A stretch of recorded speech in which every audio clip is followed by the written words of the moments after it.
RBL bank एक ऐसा bank जो 2016 में लिस्ट हुआ था और काफी प्रॉमिसिंग बैंक। ऑलमोस्ट 300 से लिस्ट हुआ और वो 680 तक गया था। ओके, ऑलमोस्ट डबल हो गया था 2 साल में। लेकिन उसके बाद जो ग्रह दशा बगड़ी है और वो जो जिस तरह से नीचे गिरा है, आज वो अराउंड 240 के आसपास घूम रहा है।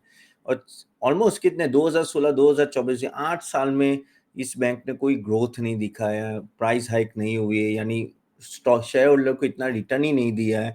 तो क्यों ये प्रॉब्लम क्या आ गई आरबीएल बैंक में, और यहाँ से भी क्या लगा है? क्योंकि काफी इन्वेस्टर्स ने ये स्टॉक में इन्वेस्ट किया है, क्योंकि ऑफ कोर्स चीपली अवेलेबल है, सस्ते में मिल रहा है, तो काफी लोगों ने एंटर किया है। लेकिन क्या यहाँ से आपको ये स्टॉक पकड़ के होल्ड रखना चाहिए या आपको बेच के कहीं और स्टॉक में चले जाएंगे? आज हम लोग पूरा डिटेल में डिस्कशन करेंगे आरबीएल बैंक, और यहाँ से फ्यूचर प्रोस्पेक्ट्स क्या लग रहा है डिटेल में बात करेंगे।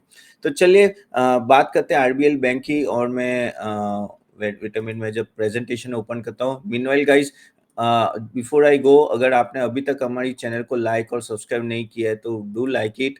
और आपके कोई भी क्वेश्चन है कमेंट बॉक्स में डाल सकते हैं, I will take it next time for sure. Okay, चलिए एट द एंड में आपके क्वेश्चन एंड आंसर भी सॉल्व करेंगे अपने। जो कल काफी लोगों ने क्वेश्चन दिए थे वो हम लोग चेक करेंगे। चलिए बात करते हैं आरबीएल बैंक की। तो आरबीएल बैंक की अगर आप देखो तो सेल्स पिछले 3 साल से ऑलमोस्ट 14%, यानी वो नेट इंटरेस्ट मार्जिन और उसकी बात करें, कंपाउंडेड प्रॉफिट 3 साल से 32% है, 10 साल का 25% है, प्रॉफिट ग्रोथ 29% है। ओके, तो ये सब तो ठीक है। अगर जब हम लोग बात करते हैं स्टॉक प्राइस सी यहाँ एक दिक्कत आ जाती है कि जैसे 5 साल में 14% है, लेकिन और 6% का प्रॉफिट, लेकिन आपका स्टॉक प्राइस देखिए -17% है, विच इज लोएस्ट। क्योंकि मोस्टली प्राइवेट बैंक्स हमेशा अच्छा परफॉर्म कर, लेकिन ये एक ऐसे बैंक है जिसने इस तरह से अच्छी तरह से परफॉर्म नहीं कर पाया। इवन आरओई वो सब लेस है, लेकिन यहाँ हम लोग आरओए और प्राइस टू बुक वैल्यू ज्यादा डिटेल में देखें तो ये दिखा रहा है कि स्टॉक ने परफॉर्म नहीं किया पीछे 5-10 साल में। हाँ, एक साल में 33% का गेन हो रहा है, लेकिन यहाँ से क्या लग रहा है वो हम लोग बात करेंगे। जब हम बात करते हैं कि भाई इनका कासा रेशियो कैसा है ओवरऑल, तो कासा रेशियो सी नॉर्मली आपको भी पता है कि कोई भी अच्छी बैंक का कासा रेशियो ऑलमोस्ट 45 to 50 होता है। ये स्टॉक का कासा रेशियो ऑलमोस्ट 38 गया था, लेकिन अभी वो 35 के आसपास है। जबकि जेएन के बैंक 50 है, सिटी यूनियन 30 है और इक्विटास ऑलमोस्ट 32 है। लेकिन ये कभी भी वो 45-50 के आसपास रेशियो में जा नहीं पाया कासा रेशियो। वो बढ़ा था, लेकिन एट द एंड काफी सारी दिक्कत आई इन बिटवीन, इसलिए कासा रेशियो में इतना गेन है। कासा रेशियो क्यों इंपॉर्टेंट? कासा रेशियो कुछ नहीं है but current account and saving account. जितना आपका रेशियो ज्यादा होगा उतना बेहतर है। हाँ, लेकिन कुछ टाइम से ये कासा रेशियो नीचे जा रहा है। रीजन एक ही है कि काफी इक्विटी इन्वेस्टमेंट चल रहा है, तो लोग अपने एफडी में नहीं डाल रहे हैं, करंट अकाउंट सेविंग डाउन में नहीं डाल रहे हैं। क्यों? क्योंकि वहां रिटर्न नहीं मिल रहा है, और ज्यादा रिटर्न स्टॉक मार्केट में मिल रहा है। तो रिटेल भी कासा, यानी कासा बेसिकली बैंक्स का कासा रेशियो इसलिए डिक्रीज हो रहा है कि लोग अभी बैंक में अकाउंट इतना पैसा रखते नहीं है और वो दूसरे सब इंस्ट्रूमेंट में ट्रांसफर हो रहा है। और ये एक बहुत ही इंपॉर्टेंट पॉइंट है समझने, क्योंकि आगे जाके यही एक फिनोमिना रहेगा बैंक्स के लिए। तो क्या बैंक्स का कासा रेशियो नीचे जाते जाएगा? चांसेस है, क्योंकि लोग अभी बैंक्स में ज्यादा सेविंग्स रखना नहीं चाहते, बल्कि अदर प्रोडक्टिव बेसिकली इंस्ट्रूमेंट वो रखना चाहते हैं। तो ओवरऑल अगर आप देखो तो कब आरबीएल इतने सालों में कभी भी अपना कासा रेशियो एक क्रेडिटेबल लेवल पे ला नहीं पाए थे। जब हम बात करते हैं कि नेट एनपीए रेशियो, तो नेट एनपीए रेशियो ठीक ठाक है, अराउंड 0.74 है। ऑफ कोर्स कुछ कुछ बैंक के जैसे ये कोट एचडीएफसी ले लो या कोटक ले लो, उनके तो 0.34 और 0.4 जितने आते हैं। लेकिन चलो 0.74 है, इतना भी खराब नहीं है। बाकी अच्छी बैंक का ऑलमोस्ट 0.4 के आसपास है। ओके, और कुछ कुछ बैंक के यहाँ ज़्यादा है, लेकिन अराउंड पहले काफ़ी हाई था, वो अभी भी slowly and gradually it is going down. Okay, so that is important point two understand. अगर हम लोग जब बात करते हैं इस आरबीआई बैंक को जब हम लोग दूसरी सब कंपनीज बैंक्स के साथ कंपेयर करते हैं, तो यहाँ एक बहुत ही इंपॉर्टेंट पॉइंट आपको समझना चाहिए कि आरबीएल बैंक यहाँ अगर आप देख रहे हो पी रेशियो 12 है, लेकिन जैसे मैंने बोला पी रेशियो देखने की जरूरत है। मेन चीज है कि आपका आरओए क्या है, तो आरओए 1.01 है। ओके, और आपका basically price to book value 1.09 है, जो ठीक है, यानी ज़्यादा महँगा नहीं है, वो अच्छी बात है। एक यानी ये महँगा स्टॉक नहीं है, इसमें तो कोई डाउट नहीं, ये स्टॉक महँगा नहीं है। लेकिन ये आगे जाके किस तरह से वो इम्पोर्टेंट है, क्योंकि 1.01 is not a great ROA ratio. Return on asset एक बहुत ही इम्पोर्टेंट मैट्रिक्स होता है किसी भी बैंक के लिए। अगर आप बोलो तो कि बैंक में कौन से 2 रेशियो देखने जा सबसे इम्पोर्टेंट, वो है ROA and price to book value. Price to book value normally अच्छी बैंक्स का 2 के अबव होगा, क्योंकि वो प्रीमियम में ट्रेड करती है। और 1 तो अभी पीएसयू बैंक्स का भी 1.3 1.4 आने लगा, तो आप देख सकते हो कि आरबीएल बैंक का तो उससे भी कम है। और आरओए आरओए अगर आपने 1.5 क्रॉस कर लिया, that is very good. 1.5 ROA लाना, it's not a joke in banking industry. और यहाँ 1.01 है तो काफी है। जबकि आप देखो यहाँ फेडरल बैंक का आप देखो, ओके, 1.8 है और 1.48 है। एयू स्मॉल फाइनेंस का 1.54 है। करूर एशिया बैंक का 1.7 है, तो काफी सिटी यूनियन का भी 1.53 है आरओए। तो काफी अच्छी सारी बैंक्स का ना ऑलमोस्ट 1.5 के ऊपर है, तो ये चीज हमेशा ध्यान रखो। तो उसमें ये लैग करे क्योंकि उनकी प्रॉफिटेबिलिटी नहीं आ रही है इतनी, और इसलिए वो आरओए ज्यादा नहीं आ रहा है इन सब चीजों में, इन सब पैरामीटर में। ओके, सिमिलरली जब हम लोग बात करते हैं कि भाई प्रॉफिट ग्रोथ किस तरह का रहा साल बाय साल, तो 31 पॉइंट, अच्छा ये हमने ऑलरेडी बात कर चुके हैं, लेकिन हाँ ये 31 32 दिख रहा है, लेकिन वो चीज़ रिफ्लेक्ट नहीं हो रही उनके स्टॉक प्राइस में। ओके, तो ये सब इंपॉर्टेंट पॉइंट्स आपको ध्यान में रखने हैं जब आप ये स्टॉक एनालिसिस करते हो। जैसे मैंने बोला, रेशियोज इतने ग्रेट नहीं है कि उतना उतना रिटर्न नहीं दिया, क्योंकि अगर इतना अच्छा रिटर्न देते तो अब तक तो ये स्टॉक बढ़ जाना चाहिए था काफ़ी, लेकिन वो हुआ नहीं है, यानी something something is going wrong. Similarly when we talk about segment wise breakup, तो 49% आपका रिटेल है, 29% ट्रेजरी है, बैंकिंग 20% है और 1.3% अदर्स है। ट्रेजरी में भी उनका काफ़ी बेसिकली प्रॉफिट और लॉस दोनों हुआ था पास्ट में। लोन ब्रेकअप में जैसे आप यहाँ देख रहे हो कि NBFC, power, okay, than others, सब सब यहाँ है। सो एनबीएफसी में सबसे ज़्यादा दिया है, construction, distribution and all that. So this is a loan breakup overall. When we talk about basically advances, तो एडवांसेस बढ़ रहे हैं, ऐसा नहीं है कि नहीं बढ़ रहे। आप देखो ये 70,000 का 73,000 हो गया, 76, 79, 83,000। सो स्लोली एंड ग्रेजुअली बढ़ रहे हैं, लेकिन उस पेस से नहीं बढ़े जितना मार्केट एक्सपेक्ट कर रहा है। ओके, सो वहाँ एक थोड़ा लैक रहा है एडवांसेस में। इवन आप देखो तो बेसिकली डिपॉजिट डिपॉजिट भी यहाँ देखो कि अराउंड 10-12% से बढ़ रहे हैं स्लोली एंड ग्रेजुअली। ओके, आप देखो 89 92 92 से 103। सो स्लोली एंड ग्रेजुअली वो बढ़े, इतने फास्ट पेस से नहीं बढ़ रहे। डिपॉजिट भी बहुत इंपॉर्टेंट, क्योंकि वही आपको डिटरमाइन करके कि आप कितना लोन दे सकते हो आगे जाके।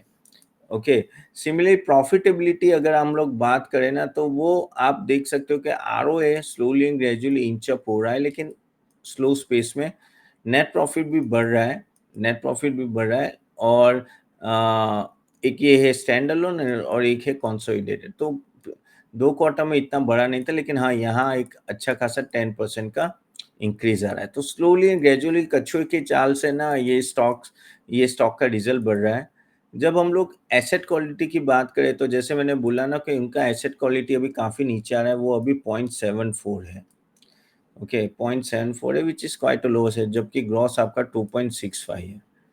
करेक्ट। सो ये स्लोली एंड ग्रेजुअली नीचे आ रहा है, तो that is a good thing for basically RBL bank. Okay, now let us understand why RBL bank is not performing. ऐसे क्या रीजन है जिसके वजह से आरबीएल बैंक परफॉर्म नहीं कर पा रहा है? तो पहला रीजन ये है कि significant increase in size of banks non performing asset. ये जो क्वार्टरली एक अपडेट आया था, ओके, ये जुलाई क्वार्टर में, जून का जो क्वार्टर, तो उसमें एक अच्छा खासा नॉन परफॉर्मिंग एसेट्स बढ़ रहे थे। बैलेंस शीट अगेन इतनी अच्छी नहीं है जितनी होनी चाहिए। आरबीएल बैंक की बैलेंस शीट इतनी अच्छी नहीं, इतनी होनी चाहिए। इवन उनका डिपॉजिट भी कम हो रहा है। ओके, तो स्लोली एंड ग्रेजुअली देखो क्या होता है कि बीच बीच में एक प्रॉब्लम हुआ था आरबीएल बैंक में, जहाँ म्यूचुअल फंड ने काफ़ी उनके बॉन्ड सेल कर दिए थे, और तब भी आरबीएल बैंक बहुत गिरा था। और आई थिंक मुझे याद है तो 60-70 50% के ऊपर गिरा था। तो हाँ, अभी लेकिन वो ट्रस्ट फैक्टर अभी भी रहा है और इतने डिपॉजिट नहीं आ रहे हैं। CASA ratio significantly decline in March 20, जैसे मैंने बोला ना कि धीरे धीरे अभी CASA ratio across the bank including RBL bank कम हो रहा है। RBL impose heavy fine and penalty on RBL bank, तो काफी पेनल्टी भी लगाई गई है। अगेन उन्होंने सैंक्शन किया है term loan to corporation without conducting asset due diligence और viability. So basically, some of these are the reason. Other reason, I tell you what are the other reason. Another big reason was there for the RBL bank was that no, actually उनका CMD जो CEO की बात करें हम लोग या जो भी करो, तो वो एक्चुअली फिक्स नहीं हो रहा था। अभी आई थिंक जून मंथ में ये फिक्स और शिवरामा कुमार को अपॉइंट किया गया है, जो I think Indian overseas bank में पहले थे एमडी। अभी वो यहाँ अपॉइंट किए गए, तो hopefully things will be much much better as वो जो अनसर्टेनिटी थी ना मैनेजमेंट के लिए, वो अभी आउट ऑफ द वे।